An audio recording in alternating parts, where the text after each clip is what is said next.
Tuhan sebagai penolong keluarga di masa sulit. Saudara yang terkasih, setiap keluarga pasti pernah melewati masa sulit. Tidak ada rumah tangga yang selalu tenang tanpa badai. Ada saatnya ekonomi terasa berat, usaha menurun, kebutuhan meningkat. Ada masa ketika kesehatan terganggu, hubungan menjadi tegang, atau anak-anak menghadapi pergumulan yang membuat hati orang tua gelisah. Masa sulit sering datang tanpa diundang. Ia mengetuk pintu rumah kita dan menguji kekuatan fondasi keluarga.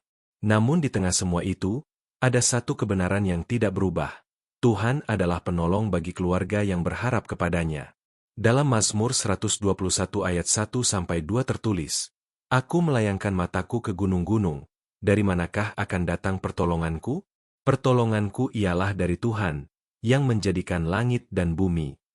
Ayat ini mengajarkan kita untuk mengarahkan pandangan kepada sumber yang benar. Ketika pemazmur menghadapi kesulitan, ia tidak hanya melihat besarnya gunung masalah, tetapi ia mengingat siapa penciptanya. Seringkali kita lebih fokus pada besarnya persoalan daripada kebesaran Tuhan. Kita menghitung kekurangan, kita memikirkan kemungkinan terburuk, kita membayangkan kegagalan. Tanpa sadar, hati menjadi lemah dan mudah putus asa. Padahal Tuhan yang kita sembah adalah pencipta langit dan bumi. Tidak ada situasi yang terlalu rumit baginya. Tidak ada luka keluarga yang terlalu dalam untuk dipulihkan. Tidak ada beban yang terlalu berat untuk ditolong. Masa sulit dalam keluarga sering menjadi titik rawan. Tekanan ekonomi bisa memicu pertengkaran. Perbedaan pendapat bisa berubah menjadi luka yang mendalam.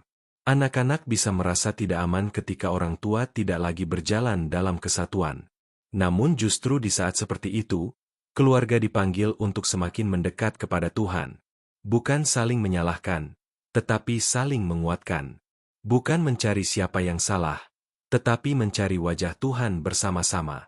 Dalam Ulangan 31 ayat 6 dikatakan, "Kuatkan dan teguhkanlah hatimu, janganlah takut dan jangan gemetar, sebab Tuhan Allahmu, Dialah yang berjalan menyertai engkau.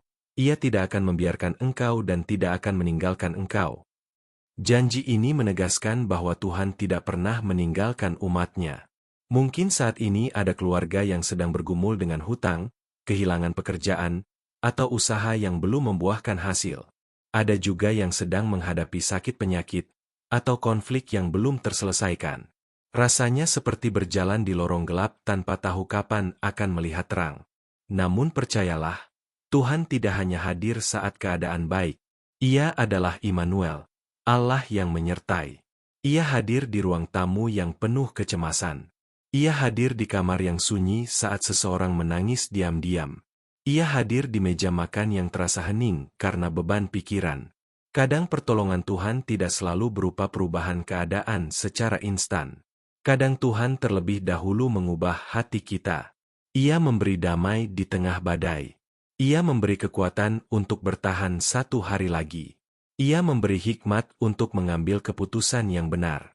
Dalam Filipi 4 ayat 6-7, kita diajak untuk tidak khawatir tentang apapun, tetapi menyatakan segala keinginan dalam doa dan permohonan dengan ucapan syukur. Lalu damai sejahtera Allah, yang melampaui segala akal, akan memelihara hati dan pikiran kita. Perhatikan, damai sejahtera datang bukan setelah masalah hilang, tetapi ketika kita membawa masalah itu kepada Tuhan. Keluarga yang kuat bukanlah keluarga tanpa masalah, tetapi keluarga yang tahu kemana harus bersandar saat masalah datang. Keluarga yang kuat adalah keluarga yang mau berlutut bersama sebelum berdiri menghadapi dunia. Masa sulit juga bisa menjadi proses pembentukan.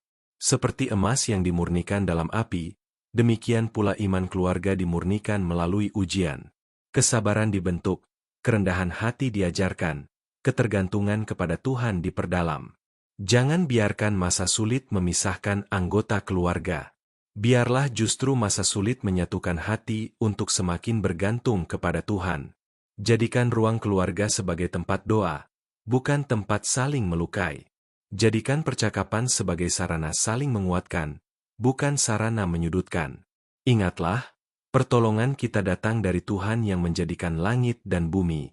Jika Ia sanggup menciptakan alam semesta, Ia juga sanggup menolong keluarga kita hari ini. Mungkin jawaban belum terlihat sekarang. Mungkin perubahan belum terjadi secepat yang diharapkan. Tetapi Tuhan tidak pernah terlambat. Ia bekerja pada waktu yang tepat. Ia melihat air mata yang tersembunyi. Ia mendengar doa yang dipanjatkan dalam keheningan. Tetaplah percaya. Tetaplah berharap. Tetaplah berpegang pada janjinya. Karena ketika Tuhan menjadi penolong keluarga, tidak ada badai yang dapat menghancurkan fondasi iman yang dibangun di atasnya. Mari kita berdoa.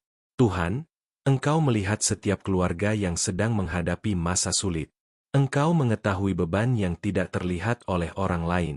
Kami mengakui bahwa seringkali kami lemah dan takut. Hari ini kami mau mengangkat mata kepada Engkau. Jadilah penolong bagi keluarga kami. Berikan kekuatan ketika kami lelah, berikan damai ketika hati kami gelisah, dan berikan hikmat dalam setiap keputusan yang harus kami ambil. Satukan hati kami agar tidak terpecah oleh tekanan. Ajarkan kami untuk tetap percaya bahwa Engkau bekerja dalam segala sesuatu untuk mendatangkan kebaikan. Kami berserah kepada Engkau. Di dalam nama Tuhan Yesus kami berdoa. Amin.